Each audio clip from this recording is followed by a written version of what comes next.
Thank you. So, welcome everybody. Thank you very much for joining us from near and far. We scheduled this event really as an emergency meeting outside of our normal seminar program in response, obviously, to the recent US military buildup in the Caribbean, and of course, in response to the extrajudicial killings which are being carried out by the US in Caribbean and international waters over the last several weeks, months. So, on behalf of the conveners of the UCL Institute of the Americas Caribbean Seminar Series, um, I'd like, first of all, to thank our speaker, David Abdulah, for agreeing to speak to this meeting at very short notice to give us an update from on the ground, and also to thank Caribbean Labour Solidarity for helping to facilitate this meeting. I'm going to keep my introduction very brief, but we're very pleased to welcome David Abdulah, who is, as many of you know, a long-time trade unionist who has held many posts in the Oilfields Workers Trade Union in Trinidad and Tobago, including serving as Chief Education and Research Officer and serving as its General Secretary from 2008 to 2016. He has also served as President of the Federation of Independent Trade Unions and is the current leader of the Movement for Social Justice. I'm sure that you all share with me in welcoming David, who's going to speak for about 30 minutes, and this will be followed by plenty of time for Q&A. So as ever, you can put your questions into the chat, and you can also use the raise hand function during the Q&A, and one of the hosts will unmute you and allow you to ask your question. But to the main business of the evening here in London, possibly afternoon, morning elsewhere, welcome all and welcome, David. We look forward very much to hearing your insights. Right. Good afternoon, Katie, and thanks to you and Steve for inviting me to share some thoughts and provide some background and analysis to what is going on in the Southern Caribbean as we speak. In fact, today, very significantly, the chairman of the Joint Chiefs of Staff of the United States, General Dan Kane, is meeting with the Prime Minister of Trinidad and Tobago here at the Diplomatic Center in Port of Spain, our capital city. I didn't get a chance to double check, but from memory, I don't recall a sitting chairman of the Joint Chiefs of Staff coming to Trinidad and Tobago and engaging either with the political head, the head of the government, or with senior personnel from the Trinidad and Tobago Defense Force. So this is, I think, a very unique visit, and it's not an arbitrary visit. He doesn't, Joint Chief of Staff doesn't go here, there, and everywhere just like that. And so it's of great significance, and we'll come back to that a little later on, but I just thought I would give you what is taking place in Trinidad and Tobago today. So I think we are all familiar with the background to where we are. I'll just run it down very, very quickly. In the third week or thereabouts, second or third week of August, the United States deployed a number of naval assets to the Southern Caribbean, some 6 or 7 destroyers with guided missile capability, a nuclear submarine with missiles on it, obviously, several amphibious landing craft, and there were, at that time, more than 5,000 troops on board those vessels. A number of persons began to raise this as a major issue. The Assembly of Caribbean People issued a statement early in September, the first week in September, on behalf of the MSGA here in Movement for Social Justice here in Trinidad and Tobago. I issued a number of statements. The United States said that this was about dealing with narco trafficking. Trump falsely spoke about stopping fentanyl coming into the United States that were killing Americans by the thousands and so on. But as we know, and we challenge that narrative as being a false narrative, as we know, fentanyl does not come out of Venezuela or Colombia. It comes primarily out of Mexico into the United States. And the last report of the United Nations Committee on Drugs and Crime which report came out around June of this year, and you could Google it, get it yourself, which came out around the same time as the report by the United States' own Drug Enforcement Agency, which report I think has subsequently been taken down from the DA website. But both of those reports indicated that the majority of the cocaine that enters the United States, of course, cocaine primarily produced in Colombia and further south, Ecuador to some Peru perhaps, and Bolivia, but the majority coming out of Colombia. 87% of that exits Colombia via the Pacific coast, either through Ecuador or through Colombia's own Pacific coastline, and goes up, therefore, the Eastern Pacific into the United States. Another 7 or 8% is trafficked through the Western Caribbean, probably on land through Central America, and then into Mexico and into the United States. And only some 5% actually gets trafficked out of Colombia through Venezuela, and of which about half of that is seized by the Venezuelan authorities. Venezuela does not have any cocaine labs or anything like that, so they don't convert coca leaves into cocaine. That is done in Colombia and elsewhere. So some of the drugs that come transit through Venezuela obviously then comes to the Eastern Caribbean, Guyana, Trinidad and Tobago, some of the other islands, and some of that does then go up to the United States, North America, and quite a bit goes to Europe. So it really is a minor amount of drugs that comes through Venezuela into the Eastern Caribbean.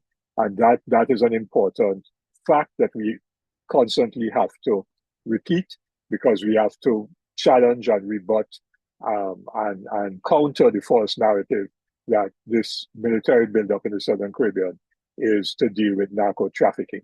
The second point about that false narrative is that you do not use destroyers with guided missile capability and amphibious landing craft and so on, and a nuclear submarine to deal with what are small vessels, many of the times, large size fishing boats, in some cases outfitted with many outboard engines to make them go faster than a normal fishing boat would go. And you don't need those kinds of military assets to deal with that type of vessel that's transiting the Southern Caribbean Sea. So those assets that were deployed in the Southern Caribbean in August were clearly not defensive, in other words, used to deal with law enforcement and so on, or drug interdiction. Those were offensive assets, in other words, military assets that would carry out an attack on another country. And we then had what are called boat strikes, the destruction of boats and the killing of everybody on board using drones or whatever other military assets the US have. And of course, there have been quite a number of them, more than 20 of them, and over 90 people now, I think, have been killed. As everybody has identified, as the United Nations Human Rights Commission and a number of Western European countries, including Britain, as well as persons within the United States, most commentators on mainstream media and on social media, former military personnel in the United States, and elected officials, including Republican congressmen and women, have said that those are extrajudicial killings, namely murder. To put it in simple language, it's murder. They're war crimes, because even in war, where there are two states fighting, you do not get soldiers of one army capturing soldiers of another army and lining them up against the wall and executing them. That's a war crime, and so on. So these are extrajudicial killings. And it is notable that the British and other European countries that have colonies in this part of the world have stopped sharing intelligence with the US in matters dealing with the Southern Caribbean, because they do not want to be complicit in what are extrajudicial killings. So I think everybody is aware of those kinds of details. I don't need to spell them out anymore. Now, the Assembly of Caribbean People and other organizations and individuals, once the boat strikes happened and those military assets were deployed, reiterated the position that the Caribbean must be a zone of peace. This was end of August, early September. And CARICOM remained silent on that until the 18th of October. And I'll indicate the significance of that.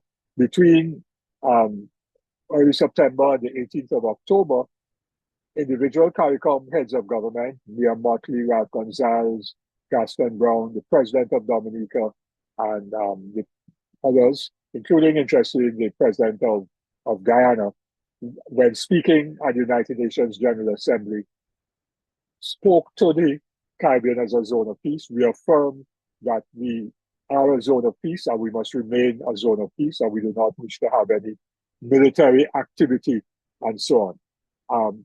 At the UN General Assembly, as we know, the Prime Minister of Trinidad and Tobago, Kamla Persad-Bissessar, when she spoke, said that the Caribbean as a zone of peace is a false ideal, quote unquote, and that, which is a position that she has taken, that there can be no zone of peace if there are issues of crime and the absence of security and peace within our countries, in other words, where people are being killed and so on because of high crime rates.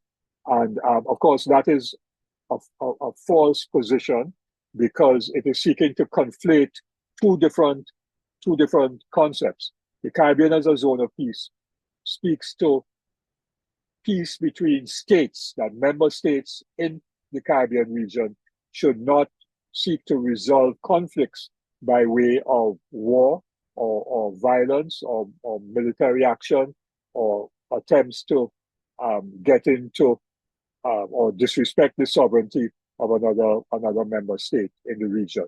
Whereas what Persad-Bissessar is speaking about is internal within a country with respect to crime and violence that impacts on citizens. And the two are completely different principles and therefore policies have to be different to deal with those two different principles or understanding of what peace is and what a zone of peace means. And that is another false narrative that we have to rebut and push back against and expose as being wrong.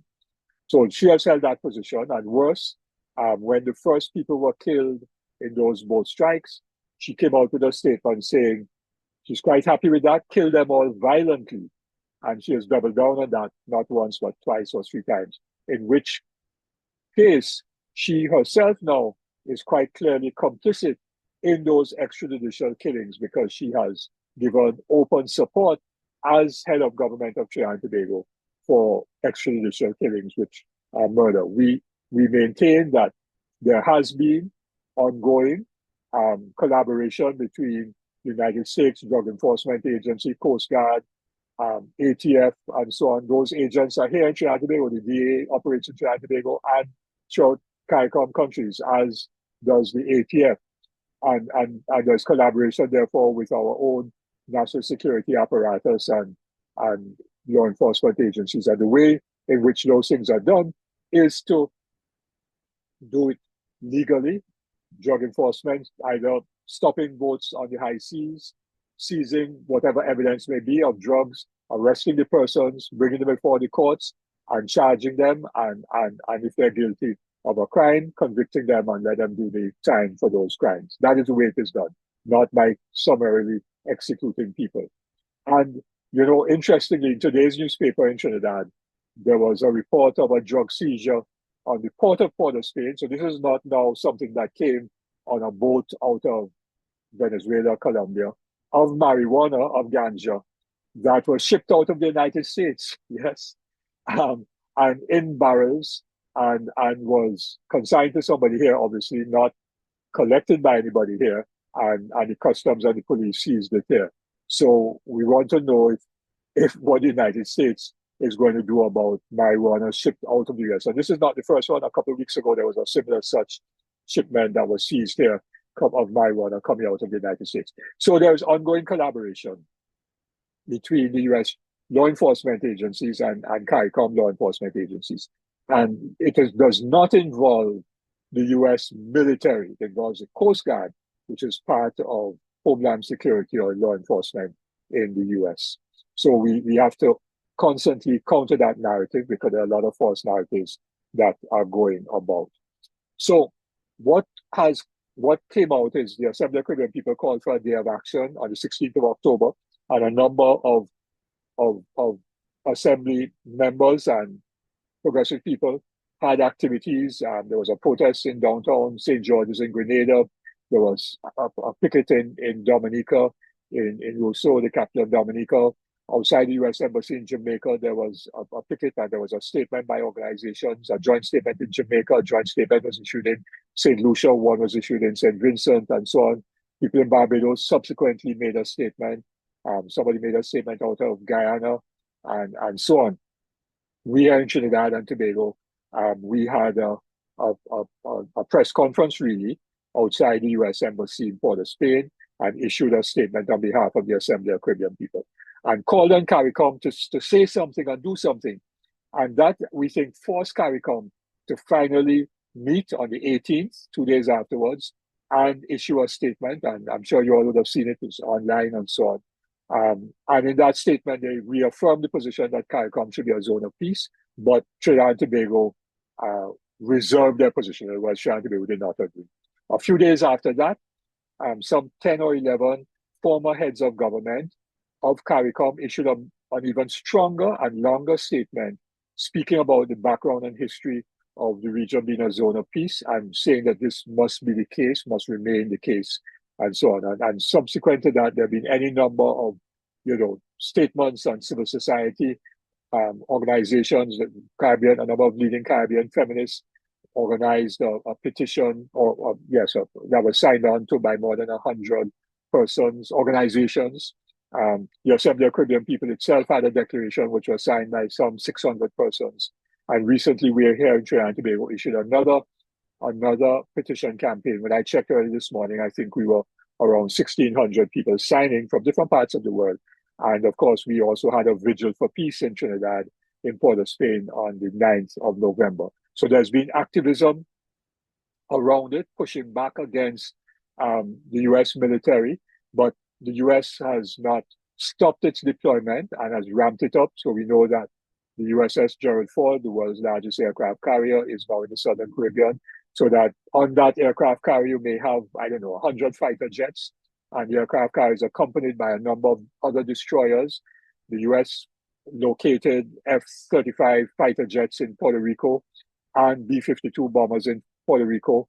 There have been flybys by B-1 stealth bombers coming out of the United States mainland, flying by Venezuela. So there's been a really ramped up military aggressiveness in an attempt to intimidate the government of Venezuela, the Bolivarian government the government of the Bolivarian Republic of Venezuela, and to bring about regime change. So that is what I now want to address, and to say that while the United States has said that it is the official statements still talk about narco trafficking and so on, they have now declared as of yesterday the so-called cartel of the suns, which does not exist. That is another false narrative.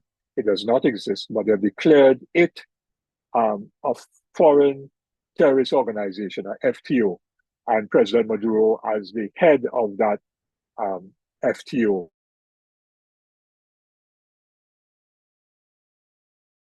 And this designation arose out of 9/11 and subsequent to 9/11. It gives the US president a fig leaf of legitimacy to attack that FTO in the way that the US would have attacked, say, Al-Qaeda or ISIS and so on, as distinct from, say, a country which they will attack, which might require the approval of Congress. They are now claiming, the US administration, that they do not necessarily need the approval of Congress because this is an FTO, a foreign terrorist organization, and Congress had previously given approval to the US president to use his executive power to use military force against a foreign terrorist organization. So they've been creating the conditions for a military attack on Venezuela by declaring this so-called cartel of the suns, which does not exist. as FTO. And what they're saying is that there are elements of the Venezuelan military that are part of this so-called cartel of the Suns. And as I said, that is a lie, it's a false narrative. It does not exist in reality. So that this buildup is happening. There have now been two so-called training exercises by U.S. Marines. There was a 4 or 5 day stay by the USS Gravely, a destroyer with guided missile capability here in Trinidad that came in around the second week of November. And then last week, there was another contingent of Navy personnel that came in, military expeditionary force that came into Trinidad supposedly to do training. All of that, we believe, is not really true. It was really to, ensure that the Trinidad and Tobago could provide support in one way or the other for any military attack by the United States on Venezuela. Now, the Prime Minister of Trinidad and Tobago, very early on, as soon as the U.S. troops were deployed in the Southern Caribbean, said a very interesting thing when the U.S. was maintaining that it was only about dealing with narco trafficking. She said that Trinidad and Tobago would allow its territory to be used by the United States if the U.S. attacked Guyana over the issue. Sorry, if Venezuela attacked Guyana over the issue of the Essequibo. Now, the issue of the Essequibo, it was not and has not been mentioned by the United States at all in the last 3 months. So this is something that the Prime Minister of Trinidad and Tobago jumped on out of the clear blue sky. But by doing that, she then gave a clear indication that Trinidad and Tobago would be supportive in a very direct way of any military attack on Venezuela. And the cover for that was if Guyana was being attacked, which is not the case. Interestingly, the U.S. also conducted a so-called training exercise with the Guyana Defense Force a few days ago. I think it ended yesterday or the day before. So they've been very active in this part of the world. Now, going further, the Prime Minister of Trinidad and Tobago has said that Trinidad and Tobago, this is her more recent statements, will not be used if there's an attack to attack the Venezuelan people. She's been very careful now with her words. She said that we will not allow any foreign troops into Trinidad and Tobago to attack Venezuelan people. But she did not say the Venezuelan government. And so we must make a clear distinction between the Venezuelan government and the Venezuelan people, because the Venezuelan government is being identified by the U.S. as a foreign terrorist organization, which therefore sets them up to be attacked. Now, assuming that there is an effort at regime change in Venezuela, and there are many media reports and analysis coming out of the U.S., mainstream media, as well as comments from unofficial White House sources and so on, which have said that the real objective is about regime change, is about getting rid of President Maduro. And President Trump, when asked about this, himself stated that, yes, they're looking at the issue of attacking or removing Maduro. And he did not go any further, but he has said, yes, that is one of the things that is being considered. And up to very recently, when the issue of the foreign terrorist organization designation was announced by Rubio, he said, yes, it does give us the authority to take action and to attack Venezuela, but we haven't decided on that as yet. So it's very clear that within the White House and the administration, the issue of regime change and attacking Venezuela is on the cards, is part of their playbook, which they are considering. And in spite of those explicit statements, the Prime Minister of Trinidad and Tobago refuses to say that that is one of the options that is being considered and so on. She says she has no knowledge of that. Well, perhaps the visit by the chairman of the Joint Chiefs of Staff to Trinidad and Tobago and meeting with the Prime Minister today will disabuse her of any notion that regime change is not on the agenda of the U.S.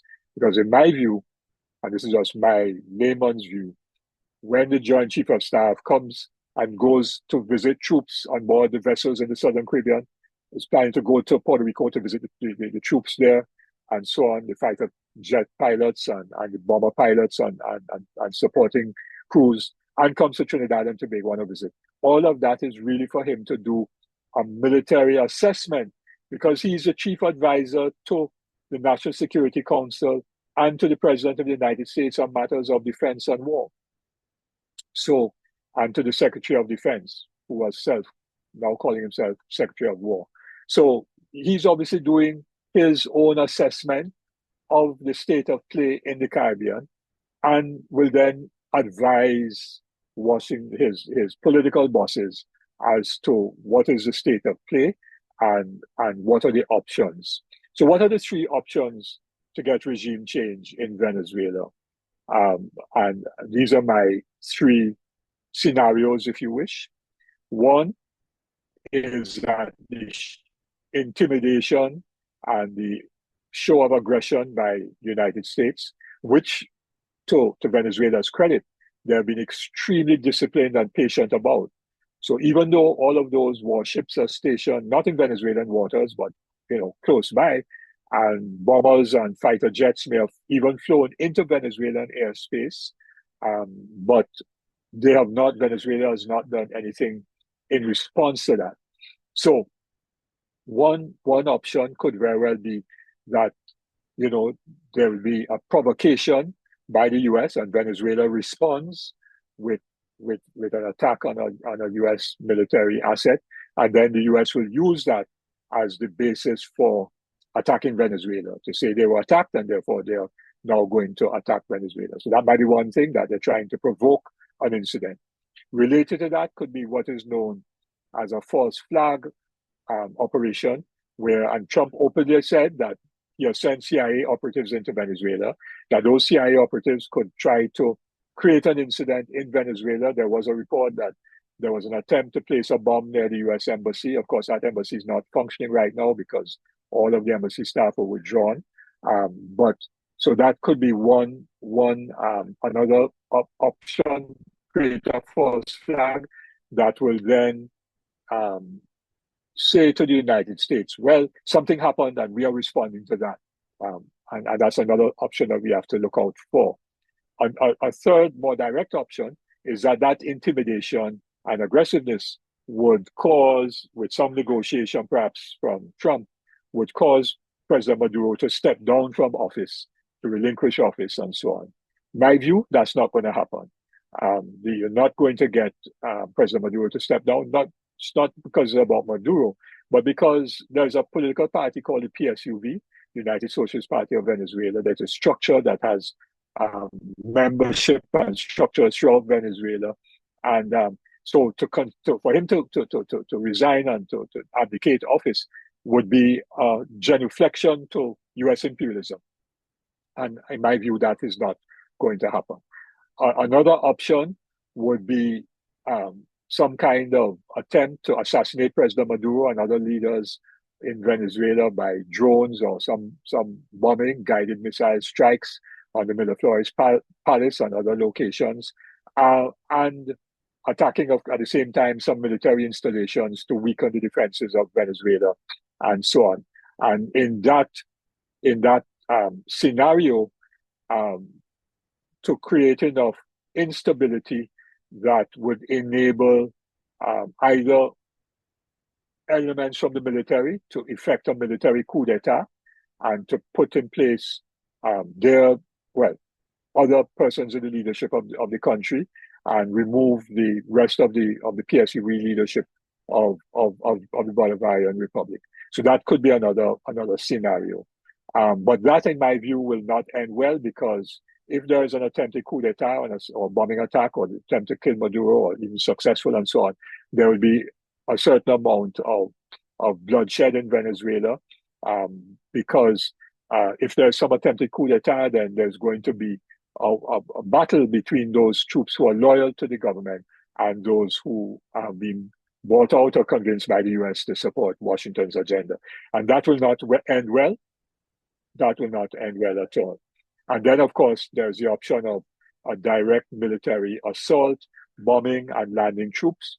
But Venezuela is a very large country, large population, and that any attempt to land troops, you're going to need a lot more than the 15,000 troops that are currently in the Southern Caribbean to have any kind of success at landing troops and overrunning the Venezuelan army. So those are the kinds of military situations that could bring about regime change. Any one of them will either be unsuccessful or very bloody and very messy and quite protracted in achieving its objective. Quite clearly, the obscene award of the Nobel Peace Prize to Corina Machado was part of a chess puzzle by Western powers to set her up in the event of regime change to then ride into Venezuela to be the recognized leader of Venezuela. And she's already said in discussions at the U.S. Investment Forum that she would sell oil and gas fields and privatize PDVSA and so on, and gold will be available for foreign investors. So quite clearly, there's an agenda there. And she got that award obscenely because, of course, we all know that she supported genocide in Gaza and she's called for U.S. intervention in Venezuela and actually even wanted Netanyahu, that war criminal, to help her overthrow Maduro. So that is part of the puzzle. The other thing that we have to understand is that the Venezuelans have a tremendous sense of nationalism, and the agenda by the US has actually fueled that nationalism, so that tens of thousands of people, hundreds of thousands actually have signed up to be part of a militia. And older persons, women, and young people have signed up to be part of the militia. So there's a sense of nationalism and a greater sense of unity around the nationalist project of defending the homeland.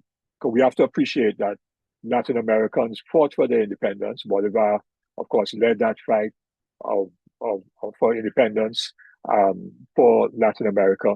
And therefore, that culture and sense of identity and sense of nationalism runs very deep within the culture there. So those are my kind of laying out the background and the current situation.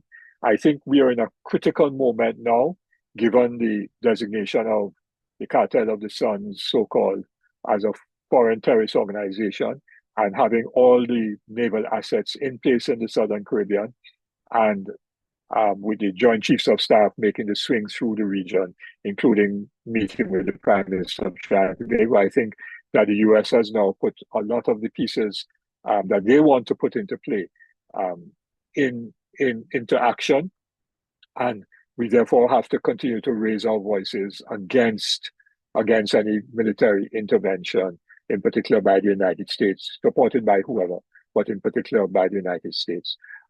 US public opinion, as we know, is against any military intervention, against war. And so, we also have to reach out to persons in the US to get their legislators and representatives at city, federal, state levels to say no to war and put pressure on Trump so that he doesn't do it. I want to just make, well, I know time has kind of run out. I've gone just about 30 minutes now. I think we started about 5 minutes late.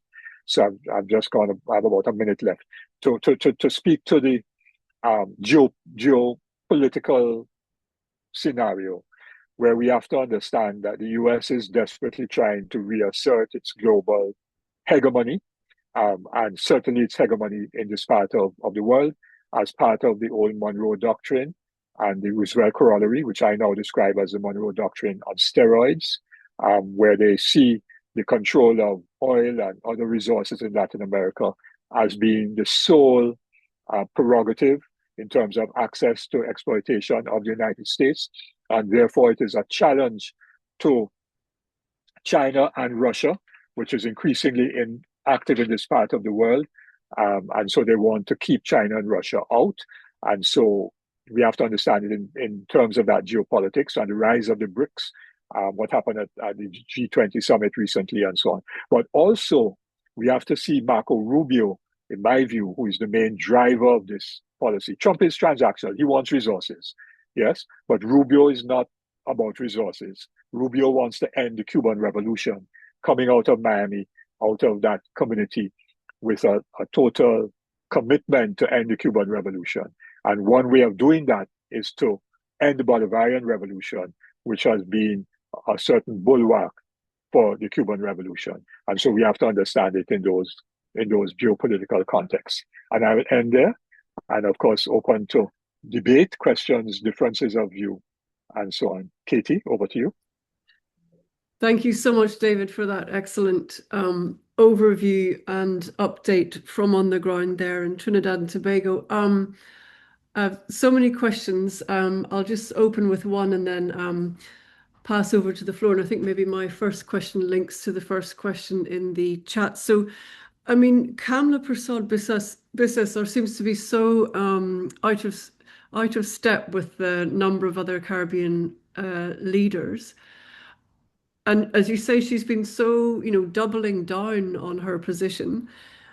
What is your sense of, to what constituency is she trying to appeal? And what's your sense of public opinion on the ground in Trinidad and Tobago in terms of supporting or opposing the positions that she's coming out with? Yeah, so her position is not surprising because in 2018, 2019, whenever that was, when Juan Guaido claimed that he was the president of Venezuela, she was a leader of the opposition, and she, on behalf of her party, openly came out in support of Juan Guaido and recognized Juan Guaido as the president. The government of Trinidad and Tobago at the time, led by the PNM, People's National Movement, and Keith Rowley was the prime minister, did not recognize Juan Guaido, recognized the government of President Maduro. So her position was clear six years ago. And in fact, Delcy Rodriguez, vice president of Venezuela, during the COVID period, came to Trinidad and Tobago. Private jet, she came in. And subsequent to that, Mrs. Persad-Bissessar called on the US government to sanction Trinidad and Tobago and the prime minister for meeting with Delcy Rodriguez, because it was claimed that the plane that she came into Trinidad on was a sanctioned plane, a plane that was sanctioned by the United States. Of course, those sanctions are not legitimate or legal because they were imposed unilaterally by the United States. It's not part of any UN, General Assembly or Security Council resolution.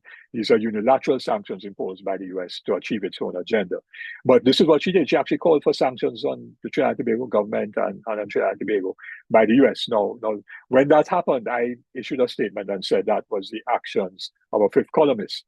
And we have to understand that Trump was in the presidency at the time, was seeking to divide CARICOM. That's a point that maybe I could quickly make now. When he had a meeting in Mar-a-Lago with a number of CARICOM prime ministers, the then Prime Minister of St. Lucia, Chastanet, Prime Minister of, or President of Haiti, or Prime Minister of Haiti, Jamaica, and maybe one other. And those countries actually joined the United States, Canada, and Peru, and a few others in Brazil at the time, in what was known as the Lima Group, which Lima Group was being used in the OAS to try to have the OAS pass a resolution that would have declared Venezuela in conflict with the OAS charter and to enable some kind of actions, military or other economic, against Venezuela. And Juan Guaido's representative was actually seated in the OAS Council, and the Prime Minister of Trinidad and Tobago attacked Luis Almagro, who was the Secretary General of the OAS at the time, for that. And just after that, a rep of the US State Department came down to meet with the Prime Minister. He didn't withdraw his position, but Kamla Persad-Bissessar had a position for a long time against the Bolivarian revolution, against President Maduro, and in support of Juan Guaido. So she buttered her bread on that side for quite some time. So this position that she's taking is consistent with Washington. And when Trump was elected he was elected in November, but took office in January, she was leader of the opposition, and she issued a statement which went way overboard. And normally people would congratulate a new head of government, head of state, on their election and assumption of office. But she said, this is what America wants and needs. that the policies of Biden were too woke, and things like DEI were too extreme, and this is what the American people need, which was affirmation of Trump's MAGA policy, which was quite disgusting.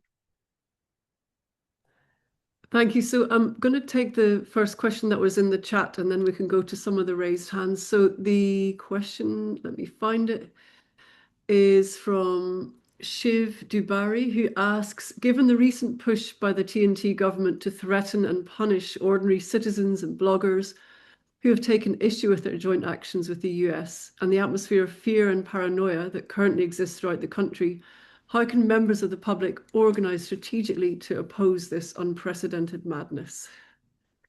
Yes, and so in today's newspaper, in one of the dailies, the Trinidad Express, I spoke out against it. I said that the statement by the Minister of Homeland Security in which he says he's going to call on the United States government to revoke the visas of Trinidad and Tobago nationals who have taken positions contrary to that of the government of Trinidad and Tobago and the US on these issues, and or to expel from the United States persons who may hold dual citizenship or green card status. I said that was reprehensible, and that any attempt to muzzle people who are speaking out, whether online or otherwise, is absolutely wrong, and must be condemned. So there has been pushback against that, and I'm sure there will continue to be pushback. And we just have to not be intimidated. People must not worry about losing the US visa. They have to take a stand. So we are having a second vigil for peace. We had one on the 9th of November, I mentioned that. And we are having a second one on the 7th of December, which is a Sunday. But we have told people to stand by that in the event that there's some military action before, that people will be asked to come out beforehand. I'll post the flyer in the chat while we are talking.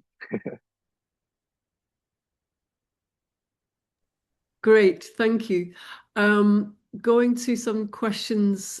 The first one I saw was Nzinga Asata. I'll just ask you to unmute if that's working. Oh, thank you. Yeah, got it. Thank you, David, for that presentation. It was very informative.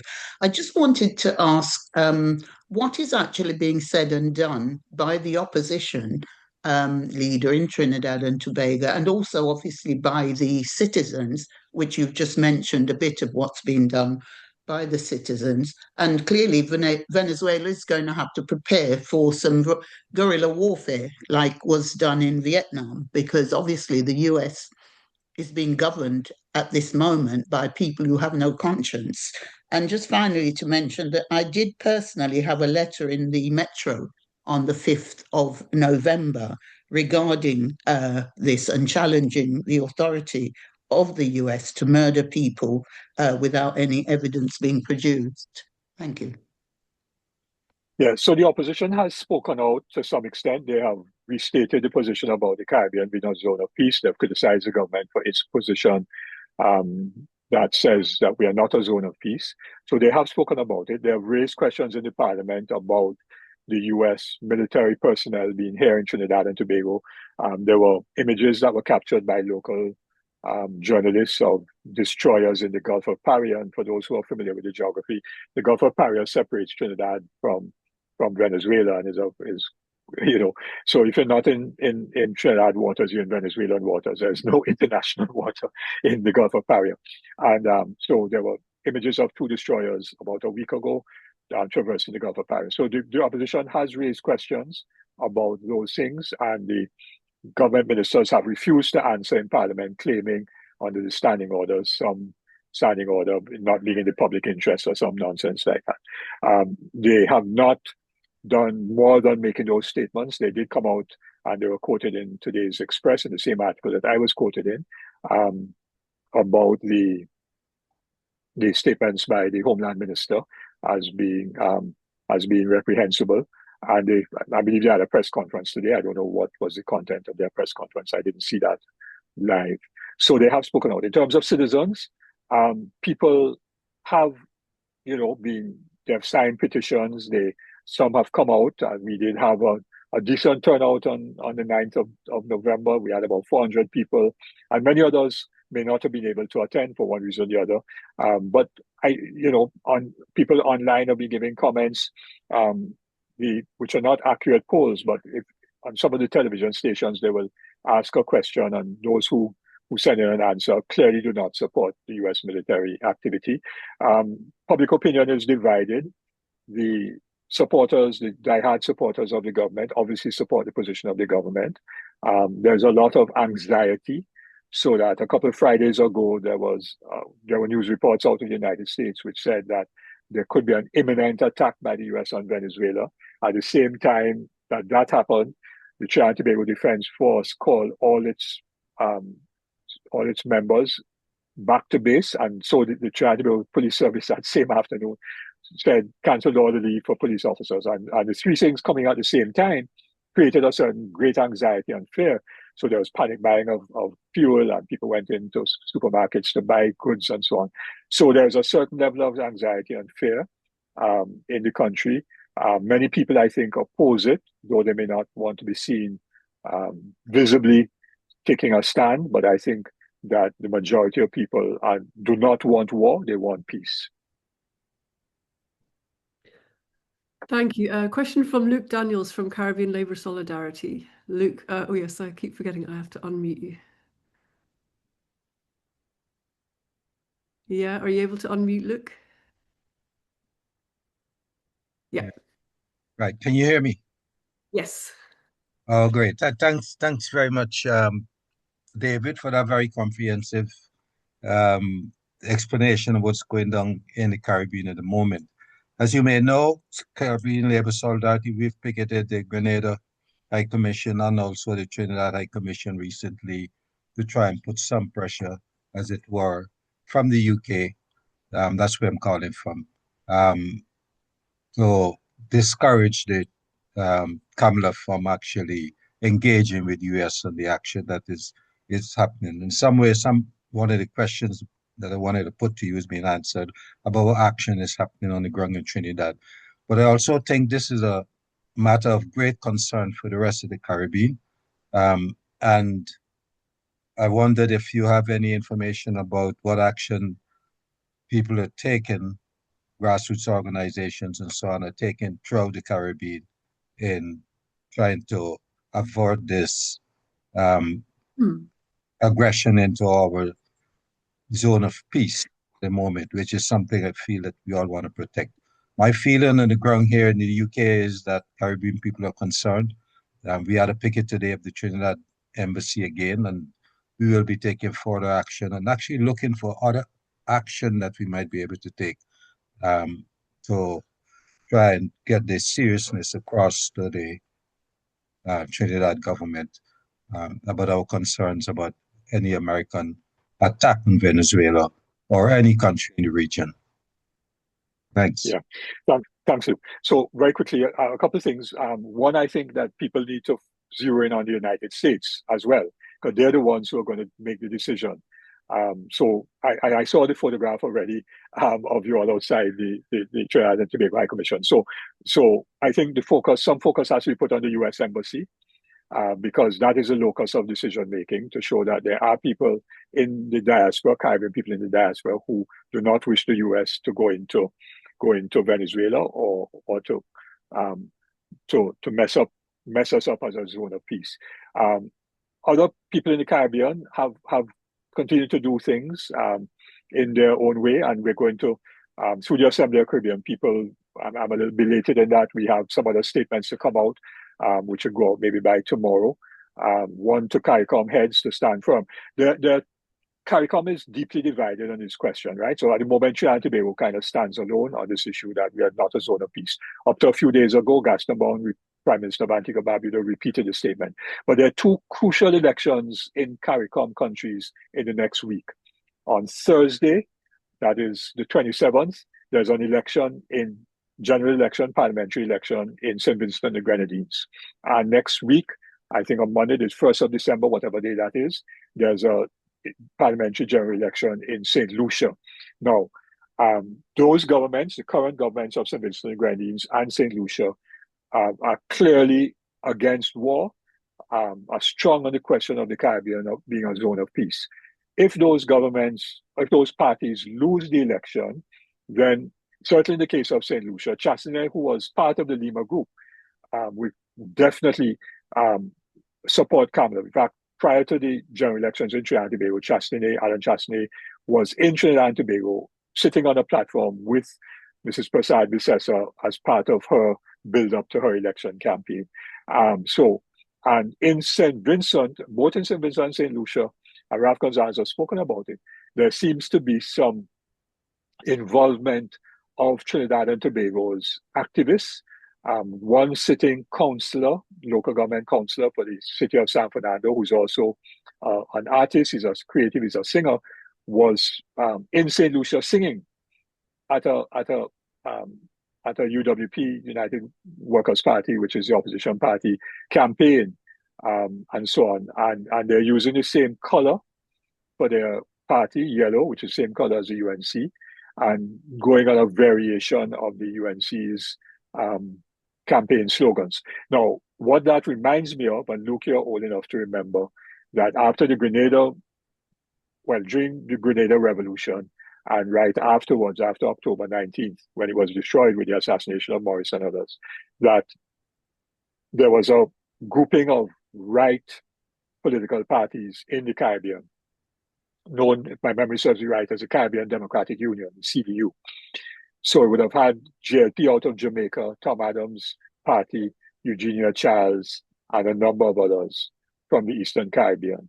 And that CDU was obviously aligned with Washington and against any progressive or anti-colonial, anti-imperial agenda, which positions would have been held by 4 CARICOM countries at the time: Trinidad and Tobago, Bahamas, Guyana, and Belize, which were the 4 countries that opposed the US military intervention in Grenada, yes, in 1983. So in response to the development of the CDU, a number of people in the Eastern Caribbean, the late Tim Hector, Bobby Clark, and others, Vincent Beach, who was leader of the St. Vincent Labour Party, and others, Rosie Douglas from Mike Douglas, and then Rosie Douglas from Dominica Labour Party, myself, we were part of what was known as SCOPE, Terry Marisho from Grenada, Standing Committee of Opposition Parties of the Eastern Caribbean, as a political pushback to the CDU. Now, what happened is that most of the parties that were in SCOPE in the Eastern Caribbean eventually came to government, yes, at some point in time. Some of them are still in government. So it is going to be very interesting and very important that I hope that the sitting parties in St. Vincent, Grenadines, and St. Lucia win the elections this week, and therefore keep that development of a gathering of right-wing parties in CARICOM to be stillborn in terms of having governmental office. Thank you. Frank Murray has been waiting patiently to ask his question, so I'm just going to ask you to unmute. Yeah. Okay. Thank you. Thank you very much, David. I want to ask about the elections. The time that we start looking at the elections that we're having and how they're held and how they can be conducted, because it seems to me that the people are against what's going on in Trinidad, but they've only just elected her to office. Now, we've got a lot of things wrong with our elections, and isn't it time we start finding some fair and proper way of doing our elections? Also, with the countries surrounding Venezuela have got a lot of let's say left-wing militias and things going on and within their countries. What are the chances of them getting involved with this thing? Should America start warmongering and actually do attack? What are the chances of other forces coming in from around the area? on the mainland, that is. Okay, so the one country that is close by Venezuela, in terms of having a land, well, there's three countries that have land borders with Venezuela, right? Guyana, Brazil, and Colombia. So Colombia's president has been very strong against this military buildup. In fact, Trump has denied him a visa and has also deemed him a narco terrorist. So, and Petro openly says, if you want to come for me, right? And Colombia has been beefing up its defenses. I don't know that the Colombian military will actually go into Venezuela to support. One, I don't know. That's something that you have to ask the Colombian president, and he himself would not answer that question, right? But Colombia quite clearly is standing in support of Venezuela. Guyana, as we know, will not support Venezuela. So while the president of Guyana has been somewhat quiet on these things, as I mentioned, the US was down there, military was down there last week. Guyana quite clearly, when push comes to shove, will support the United States because they would figure that the US will defend it on the issue of the Essequibo against Venezuela if that issue ever arises again. Brazil, Lula has taken a softer position. He has stated that we must be a zone of peace. That is so. And he offered to mediate when he was at the meeting of the ASEAN countries about a month ago. He offered to Trump, he met with Trump on the sidelines, and he offered to mediate, but I don't know if there are actually back channel discussions going on. There's been nothing reported about such back channel discussions, but I don't see Brazil militarily trying to intervene either. And I don't see, necessarily any armed militias going into Venezuela. Maybe some of the ex-FARC people might, because they're close to Venezuela, maybe they will go, I don't know, right? But apart from that, no. It really is for us to try to insist that there be no war. With respect to the elections are free and fair. I don't have any doubt that Trinidad and Tobago elections are free and fair. What we have to understand is that the British, everywhere they went, organized the political system and the culture to divide and rule the working classes, right? And in the case of Trinidad and Tobago, Trinidad is divided by race and by religion, and we are divided by geography between Tobago and Trinidad. And so in Jamaica, Barbados, you have division again by political tribe. It's worse in Jamaica where there's violence and so on many occasions. So it's not about free and fair elections. The issue is about the system that we have, which is it's still the old colonial system of governance that we have. And that is what we have to change. Now, to change that is a whole different story, which you have to bring me back to discuss. I can't discuss that in 2 minutes now. That's a completely different story. And therefore, how does a left and progressive political party like the MSJ challenge that system and win an election or get into parliament? That's very difficult. What happened is throughout the Eastern Caribbean, the left forces joined the old Labour parties. Ralph joined his political movement with the old Stevenson Labour Party to form the Unity Labour Party and got into government. Rosie Douglas went into the Dominica Labour Party. Kenny Anthony and they went into the St. Lucia Labour Party, and so on. Tim Hector, well, he went in and then left, but some of his people, Harry Lavelle and those guys, went into the old party of Labour Party that had been started by George Walters and others, and eventually won the elections as a UPP. So that has been the case right throughout the Eastern Caribbean. Trinidad and Tobago has not had an old Labour Party. We have had Labour parties, but those have disappeared. So we don't have that option of joining. We were in a coalition in 2010 with the UNC and other parties. That didn't go well, and we did not join with them in this last elections in 2025. For quite obvious reasons. We knew at some point their foreign policy position and ours would have gone into major conflict, as it has obviously, and we could not abide by the positions that the UNC would have taken in terms of foreign policy. We didn't know that it would have unraveled so quickly in terms of what their positions have been, but we knew it would have happened at some point in time. So to discuss electoral politics and the political system, Katie and Chris have to bring me back on a completely different, on a completely different occasion. Well, we would very much love to do that. There's a question from Jacob. Hello, Jacob Wright, a former student of mine. I'm very delighted to see that you're here, Jacob, who asks, with the US using a narco trafficking terrorism designation as justification for these actions, is it likely or unlikely that other Caribbean governments expand violent anti-crime or other operations internally in a similar manner? Or would, I'm not sure, would this new rhetoric be used in a different way? Almost all the CARICOM countries are faced with problems of crime and violence, yes? The Trinidad and Tobago Prime Minister made it sound like Trinidad and Tobago was unique.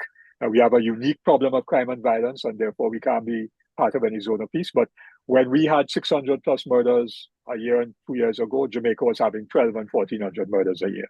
And Jamaica's murder and violence goes back years. I was born and grew up in Jamaica. I left there when I finished A-levels in 1971, and there were people being killed violently then. And of course, you had the horrific violence of the elections of 1980 in Jamaica. So it's not peculiar. There have been mass murders in Barbados, in Antigua, in St. Vincent and St. Lucia, and so on. So there is a problem of crime and violence. Part of it has to do with drug trafficking and money laundering. Part of it has to do with the policies of structural adjustment of neoliberal economic and social policies, which gutted the incomes of working class people, alienated many communities, and caused our young people, including an education system which is repeatedly failing our young people, to cause many of our young people not to have any qualifications when they come out of school, and therefore deeming them failures or unemployed, and driving them into gangs where they feel a sense of belonging and a sense of their own power and strength and so on. So you have to trace all of those social factors. And here in Trinidad and Tobago, under the rubric of the People's Roundtable, we had a major discussion on crime and violence in January, when it was at 2023, I think it was, or 2024. I've lost track of time. So I could share with you all some of the outcomes of that. We did a very detailed report, which we submitted to the government at the time. Of course, it was not taken on board. We recorded all of the major presentations that we had at that conference as well. So the problems are multifaceted, and governments have imposed, more punitive legislation, anti-gang legislation, and all kinds of other things, no bail legislation. But those things are not going to fundamentally resolve the problem, because those are crime suppression strategies, but they're not about solving the root causes of violence and crime and the culture of violence, which has come down from colonial days and enslavement all the way down. Thank you. I mean, following on from that, I guess it seems perhaps that there's a similar level of dehumanization in the rhetoric of towards young men who might be being killed extrajudicially by the police in marginalized communities, and the deaths of these supposed narco traffickers / fishermen in the waters off Caribbean shores, that there's a sort of common root of a dehumanizing language around them, that these lives don't matter somehow. Is that a connection that you would make? Yes. And so how those communities are referred to and how politicians speak about them, the people in those communities feel they do not count, except at election time, when politicians come around to ask them for their vote. Yes, but if you look at successive development plans for the country, they don't address fundamentally how are you going to empower people in those communities, how are you going to ensure that people have sustainable incomes and that their lives are improved, and that they could generate wealth for themselves and for their communities. And so they use as political fodder at election time and so on. So yes, and so they feel no compunction about killing other people, because as far as they're concerned, their lives are not seen to be valuable and worth it. Thank you. there's a raised hand, Bernie Holland. Let me find you so I can unmute you. And then there's a couple more in the chat, which I'll maybe link together so that, yeah. So Bernie Holland, you can go ahead. Thank you, Kate. Can you hear me okay? Yep. Right. I'd like to follow on, David, I saw your interview with Max Blumenthal, which I found very interesting. He was talking about that guy who was involved in the previous attempt when Juan Guaido was going to be the president. Anyway, my question is following on from the gentleman who raised the issue of the bordering countries, Guyana, Colombia, and Brazil, in intervening or joining the resistance. Should there be an on-land invasion by USA? My question is this: Maduro has a weekly television program. It's called Con Maduro. And he was interviewed by a gentleman by the name Miguel Perez Pirela, who presented him with letters of solidarity from Putin and President Xi. The letter from Putin expressed, quote, unwavering solidarity with the friendly people of Venezuela. I am certain that under his leadership, the Bolivarian Republic of Venezuela will overcome all trials with dignity and defend its legitimate interest in these turbulent times. And the letter from President Xi was a bit stronger. He said China reiterates its categorical rejection of external forces interfering in Venezuela's internal affairs under any pretext, and will continue to firmly support, as always, Venezuela in safeguarding its sovereignty, national security, national dignity, and stability. Have you got any comments you'd like to make regarding that, David?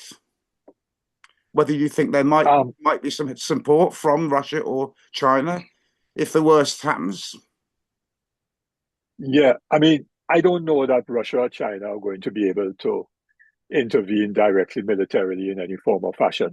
There was a report a few days ago that a Russian oil tanker on its way to Venezuela was intercepted, if you wish, or headed off by a US destroyer, and it had to turn around. And there's been no response by Russia to that. I haven't seen any reports of any attempt by Russia to deal with that. So, I mean, Russia and China are very, very far away from Venezuela geographically. They have no, and it's consistent with the fact that neither Russia or China have colonies, right? They've never been, certainly China has never conquered anyone in terms, and therefore they have no military base in this part of the world. Remember, the United States has military bases in Panama, in Colombia. They still have military bases in Colombia, quite apart from where they're stationed. So, and there are other military bases. I know that there's an organization, U.S. NATO out of Latin America, that has published, information. I don't have the link. Some people ask me for links, which I may not be able to share, but I'll try and share it with people later on. And so there are many US bases in this part of the world. So I don't see Russia or China trying to get involved and creating a third world war, if you wish, in the Caribbean. However, some time ago, President Maduro did announce that they have Russian anti-aircraft weaponry. Now, that is what he said they have. Sometimes it is not what he said, but what he didn't say. So we don't know. I have no idea. I'm not an intelligence operative. I'm not a Venezuelan military person. So I have no idea what the Venezuelans have or do not have.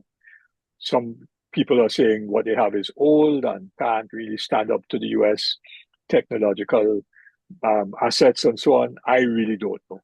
But all of that is in the realm of us speculating around issues that we have no hard information about. What I do know is that the Venezuelan population and the military is highly mobilized at this point in time. That has been made public. Maduro has not hid it. The Venezuelans have not hid it. They've shown it online. Military preparations and the civilians signing up to be part of the militia. So we know about those things. The Colombian Minister of Defense was online saying that they're calling on his forces to secure their defenses, their coastline defenses in particular. So we know about those things. So we can only speak about what we know. And therefore, the issue for us is, regardless of what happens in terms of what Venezuela has or does not have in terms of hardware and military software and so on, if there's an attack by the US, it is not going to be a walk in the park. And it will be bloody, and therefore there'll be body bags of American military personnel going back to the United States, right? And even assuming that they're able to send in a kind of team like they did to take out Osama bin Laden and so on, President Maduro, and they were able to find a way of assassinating him by a drone strike. Remember, some Colombian mercenaries did try to assassinate President Maduro with a drone strike some years ago. Let's not forget that.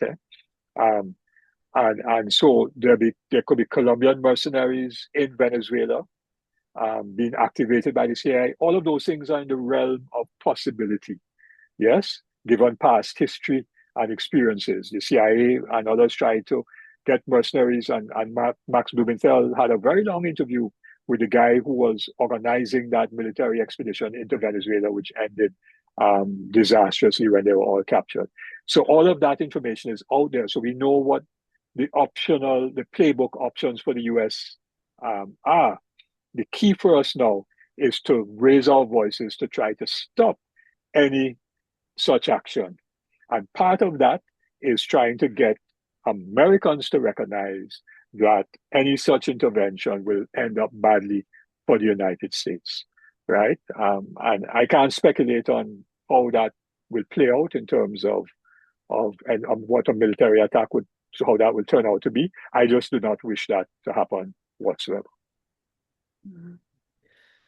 Thank you. Your last comment really calls to mind, the historical precedents of Bay of Pigs and so on. And when you were talking earlier about the Joint Chief of Staff turning up in Trinidad and Tobago today, it reminded me of a memorandum that I use in my teaching, which is from 1961, which is a memorandum of the Joint Chiefs of Staff to the President of the US. And it is after the Bay of Pigs, and it's basically Operation Mongoose in Cuba, and it outlines exactly the kind of scenarios that you described: the creation of a false flag, suggestions that we could shoot down an aircraft that is painted in the US colors, etc., etc.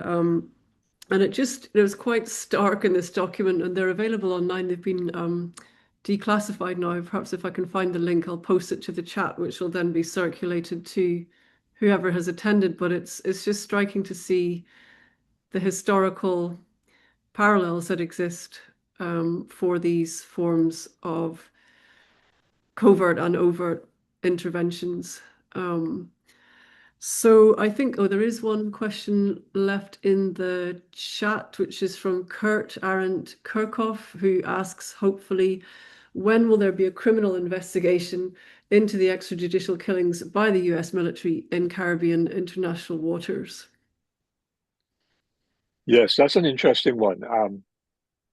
Someone had said in a discussion I had recently, I don't remember which one it was, maybe on Saturday I had a discussion with folks out of the United States, and they were saying that NGOs can in fact bring a complaint to the International Criminal Court. I think this is what you were saying, as distinct from the International Court of Justice, against a country for a crime that is deemed to be a war crime or a crime that is contrary to international law.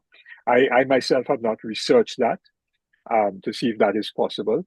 And perhaps depending on what happens in the next few days and few weeks, maybe a CARICOM government may be willing, or maybe the government of Colombia, because one of its nationals was definitely killed in a boat strike, one of those boat strikes.